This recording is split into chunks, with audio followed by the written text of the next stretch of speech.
Halo Milan, selamat datang di channel Planet Milan. Buat kamu pendukung setia AC Milan, pastikan untuk tekan tombol subscribe-nya. Jangan lupa juga untuk nyalakan lonceng notifikasinya agar kamu selalu mendapatkan kabar terbaru seputar AC Milan dari channel kami.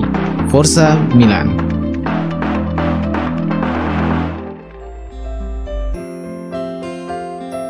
AC Milan akan membuka kalender tahun 2021 dengan bertandang ke kandang Benevento pada lanjutan Liga Italia 3 Januari mendatang. Jelang pertandingan itu, Stefano Pioli bisa sedikit bernapas lega setelah Simon Kjaer kembali dari cedera otot.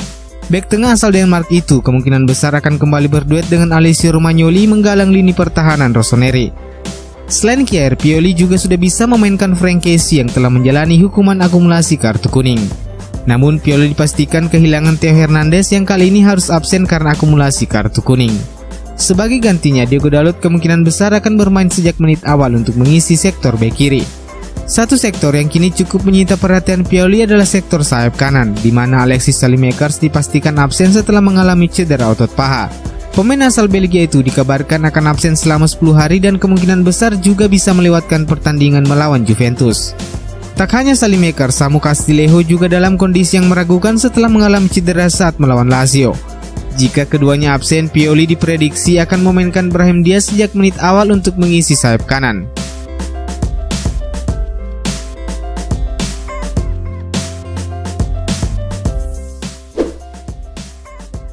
Beberapa nama telah dikaitkan dengan Milan menjelang bursa transfer bulan Januari ini, khususnya terkait dengan rencana Milan untuk mendatangkan deputi bagi Ibrahimovic.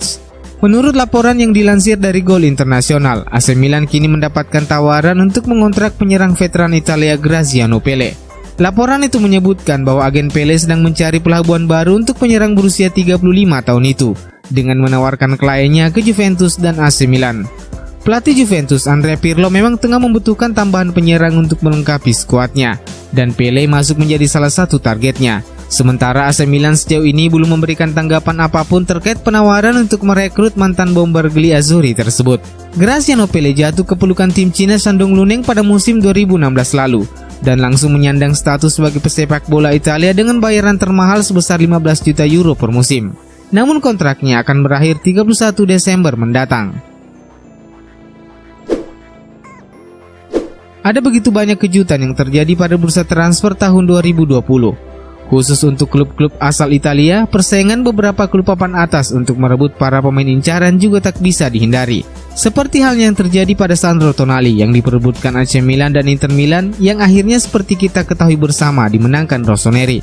Media kenamaan Italia Tutto Mercato Web kemudian menggelar sebuah polling kepada para pembacanya untuk memilih siapa pembelian terbaik tahun 2020 di Liga Italia. Dan hasil polling tersebut menempatkan Zlatan Ibrahimovic di peringkat pertama.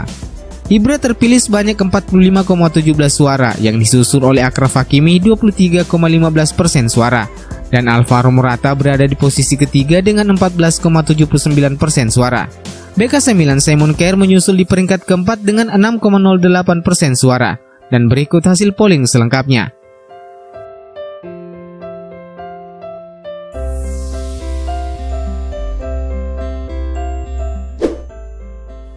Pada 4 Januari 2021, bursa transfer musim dingin resmi dibuka. Ada begitu banyak spekulasi yang mengaitkan beberapa pemain dengan AC Milan.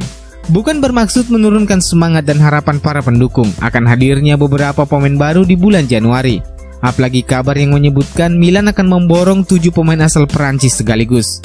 Bagi kami, itu hanyalah omong kosong belaka. Sebab dari analisa yang dirangkum dari Milan News menggambarkan bahwa sulit membayangkan rossoneri akan melakukan investasi besar pada bursa transfer Januari ini, mengingat krisis keuangan yang dialami klub akibat dampak COVID-19. Selain itu, Milan juga harus beroperasi di bawah pengawasan finansial fair play. Kendati begitu, Milan siap untuk mencoba meningkatkan skuad dengan memboyong sejumlah pemain yang telah ditargetkan, tentunya dengan pertimbangan anggaran. Di sektor pertahanan, Milan menargetkan seorang bek tengah baru untuk mendukung Alessio Romagnoli, Simon Kjaer, dan Matteo Gabbia, dengan Leo Duarte dan Matteo Musacchio yang nampaknya tak lagi masuk dalam rencana Pioli. Satu nama paling favorit hingga saat ini adalah bek tengah milik Strasbourg Mohamed Simakan. Milan telah membangun kesepakatan personal dengan sang pemain dengan kontrak berdurasi 5 tahun. Negosiasi dengan Strasbourg juga terus berlangsung dan diprediksi bisa mencapai kesepakatan di angka 15 hingga 17 juta euro. Untuk di lini tengah, Stefano Pioli dikabarkan telah meminta manajemen untuk mempertahankan Rade Krunic, setidaknya hingga akhir musim ini untuk melengkapi Tonali, Kessie, dan Benacer. Kendati begitu, Milan juga akan terus mengintip peluang untuk mendatangkan amunisi baru, khususnya pelapis untuk Franck Kessie. Gelandang milik Lille, Boubakary Soumare masih menjadi favorit. Formula peminjaman plus opsi pembelian menjadi langkah yang sepertinya bakal ditempuh Milan untuk menggait Soumare. Sementara alternatif lainnya, Milan mengincar gelandang 19 tahun milik Toulouse Kalidou Kone dan gelandang Fulham Andre Sambo Anguissa. Dalam hal ini serang, Milan dilaporkan menjadikan sektor ini sebagai prioritas ketiga setelah bek tengah dan gelandang. Oleh karena itu, di bulan Januari ini hanya ada sedikit peluang mendatangkan seorang pelapis bagi Ibrahimovic. Jikalaupun ada yang datang, kemungkinan adalah pemain muda yang memiliki karakteristik yang sama. AC Milan terus berupaya memperbaharui kontrak Gianluigi Donnarumma yang akan berakhir Juni 2021. Milan telah melayangkan penawaran kenaikan gaji yang mencapai 7 juta euro per musim demi merayu sang pemain bertahan di San Siro. Namun sejauh ini belum ada tanggapan dari pihak Donnarumma. Terkait dengan kondisi itu, membuat sejumlah klub pun terus dikabarkan memantau situasi penjaga gawang timnas Italia itu, termasuk jawara Liga Prancis Paris Saint-Germain. Menurut laporan Latin Sport, seperti dikutip dari Calcio Mercato, ada 3 alasan utama yang membuat PSG begitu kekeh memburu Donnarumma. Yang pertama, tentu saja sepak terjang sang pemain. Meskipun masih tergolong muda, Donnarumma telah memiliki pengalaman di level tinggi. Selain menjadi andalan AC Milan, ia juga berstatus kiper nomor 1 timnas Italia. Alasan yang kedua, kedatangan Donnarumma di Paris memungkinkan PSG membangun konsolidasi yang semakin kuat dengan Mino Raiola. Faktor yang dapat membantu PSG memperkuat barisan di beberapa lini. Dan di atas segalanya, kedatangan Donnarumma membuat PSG mengamankan seorang penjaga gawang handal yang berusia muda, yang akan mengambil alih tugas Keylor Navas.